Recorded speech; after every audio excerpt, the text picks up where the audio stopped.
So today we are going to discuss another very important session, inflammatory bowel disease, already known to have inflammatory bowel disease affecting the colon in the form of colitis with characteristic ulcerative colitis, and on surveillance colonoscopy is found to have a lesion less than 1 centimeter in the sigmoid colon. Colonoscopy done and biopsy showed tubular dysplasia in one part and adenocarcinoma in another part, showing a picture of a tumor eroding through the muscularis layer, and 1 out of 4 positive nodes.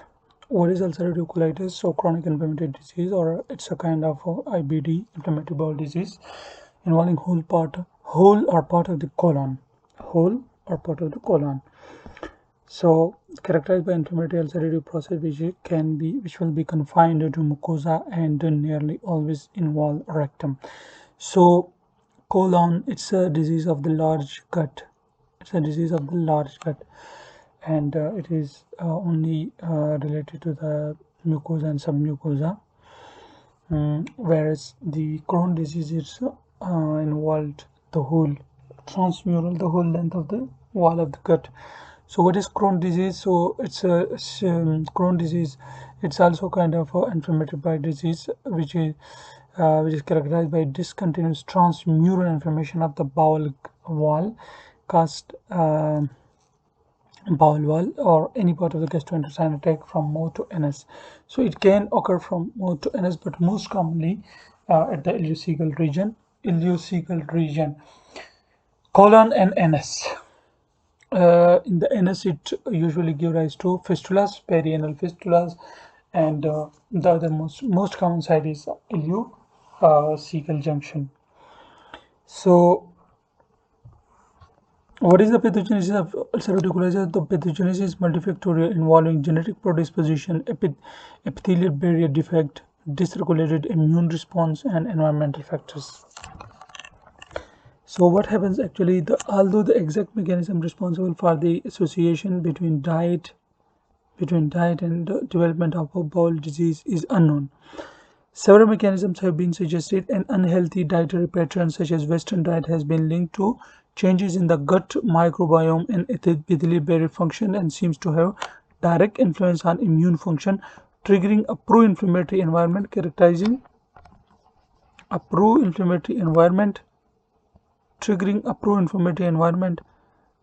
by an imbalance in the T helper 17 cell or to regulatory cell ratio. So what will happen? So we have the T17 helper cells, and the other we have the T regulatory cells.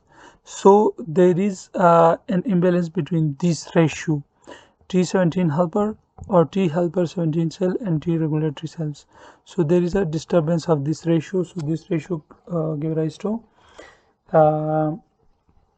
this inflammatory response and the development of UC, ulcerative colitis.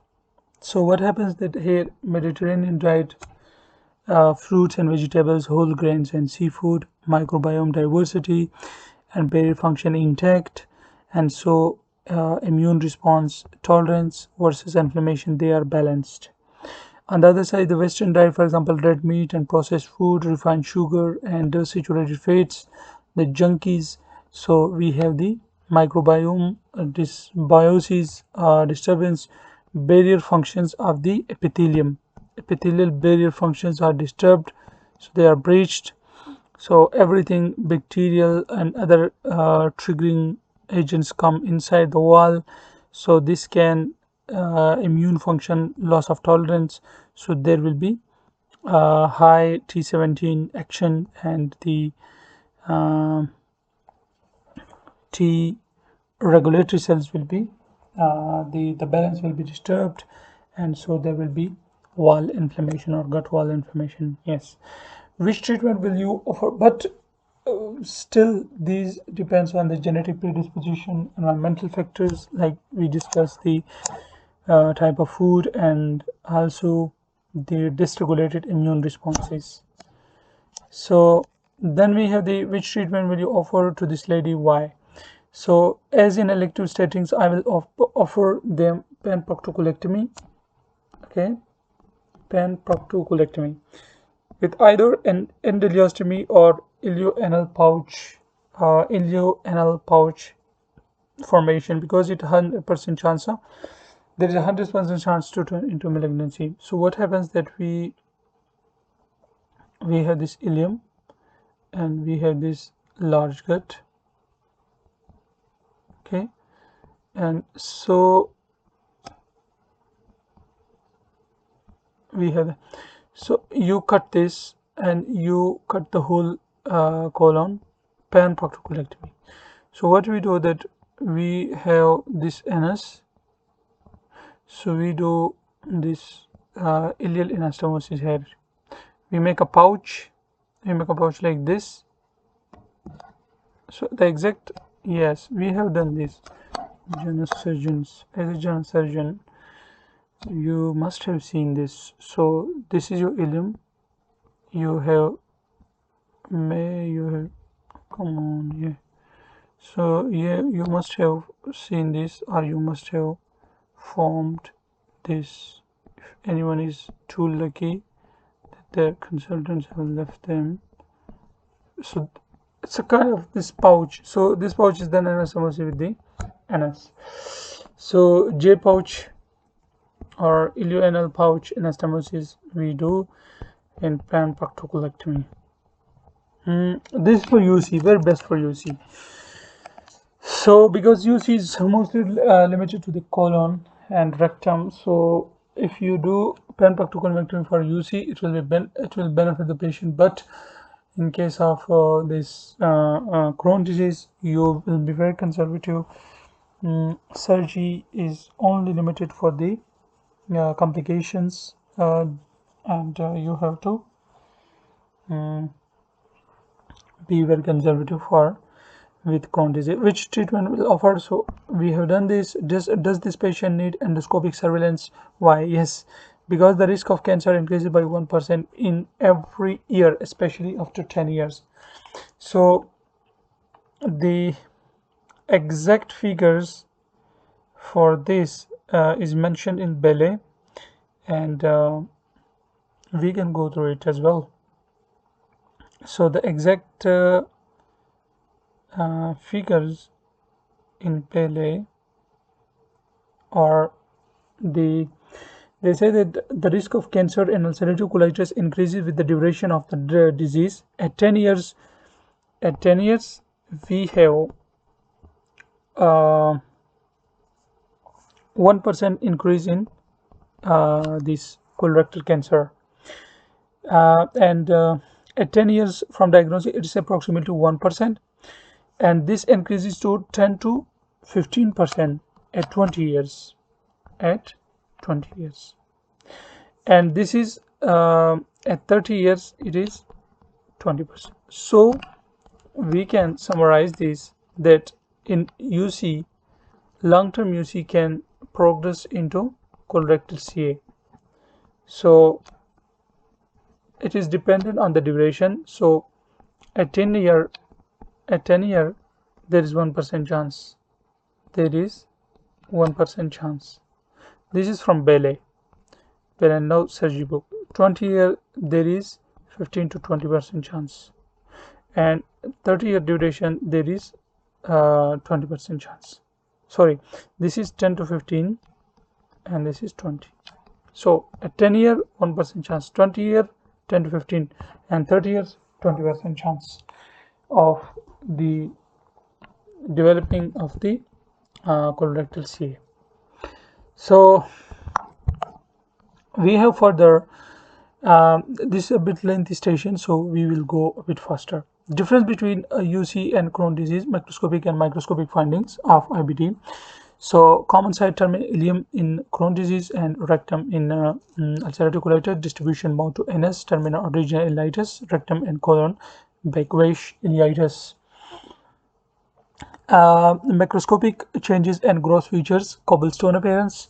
So we have cobblestone appearance, okay, ophthalmic ulcers, linear fissures, thickened bowel wall, creeping fat.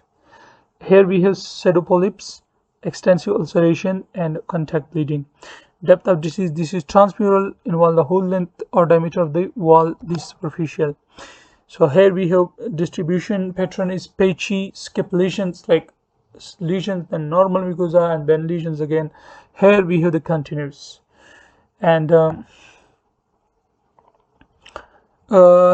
granulomas, non-caseating epithelioid cells aggregates will lengthen, so it forms granulomas in cross histological. There are crypt abscesses, inflammatory cells in the lamina propria.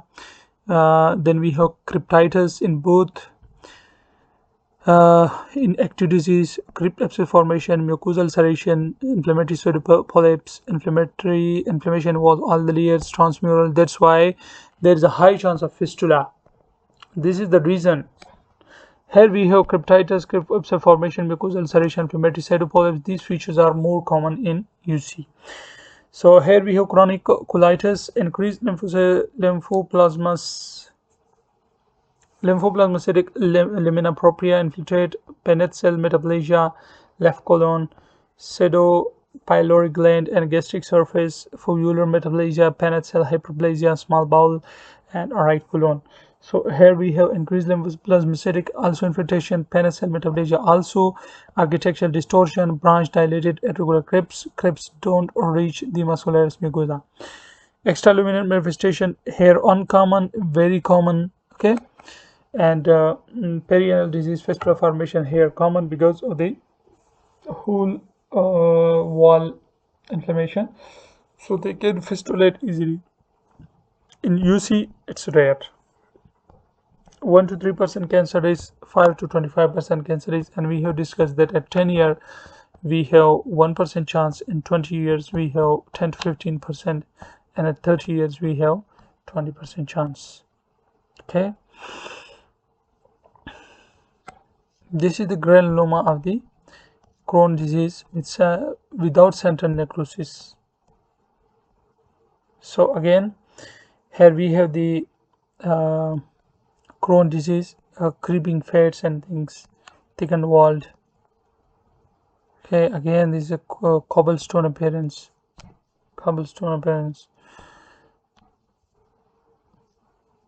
Okay, so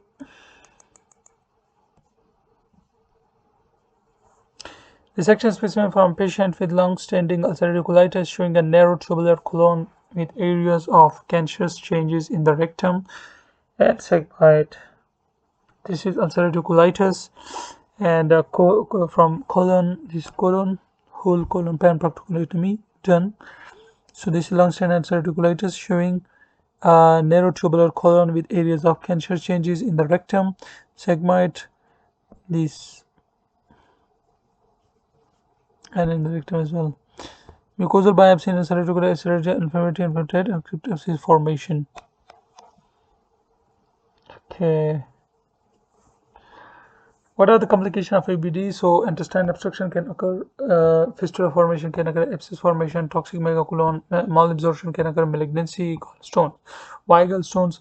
That terminal ileum, when terminal resection is done, because most commonly the Crohn disease occurs in this area. So when it is resection done, so there will be no reabsorption, because bile salts, bile salts mainly reabsorb in this area, in the terminal ileum, so there will be no reabsorption of the bile salts. So it will there will be no bile salts for the cholesterol solubility, because if there is no enterohepatic circulation, there will be no bile salts, and so no solubility of cholesterol, so cholesterol crystals will form and lead to the formation of gallstones. Okay, so how gallstones in IBD form? Due to inhibition of enterohepatic circulation, so bile salts will not be absorbed, leading to increased amount of cholesterol, especially in the terminal ileum of Crohn disease. And specifically because of this reason, that the terminal ileum sometimes in Crohn disease is like most commonly occurs here, and also the general absorption capacity of the gut decreases in IBD, inflammatory bowel disease, so there will be malabsorption. If there is lower bits, how this affect TNM staging? So this is M1. Whenever there is distant metastasis, so we call it M1. So liver metastasis is distant, so it is already known that this is stage 4.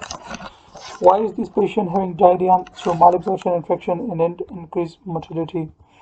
What are the intestinal manifestation of IBD? So eyes, conjunctival scleritis, enterouveitis, uh, liver and biliary fatty liver. Yes, sclerosing cholangitis can occur with UC. Cirrhosis cholangiocarcinoma can occur. Renal calculi, erythema calculi occurs also because calcium is attached to fats, and there will be a high oxalates in the serum and in the urine. Erythema nodosum, pyoderma gangrenosum, orthopraty, sacroiliitis, and the others finger clumping after ulcers. So risk of deep and pulmonary embolism also increases. High in UC thrombophlebitis should be considered in patient undergoing active colitis or surgery. So we will convert to another video.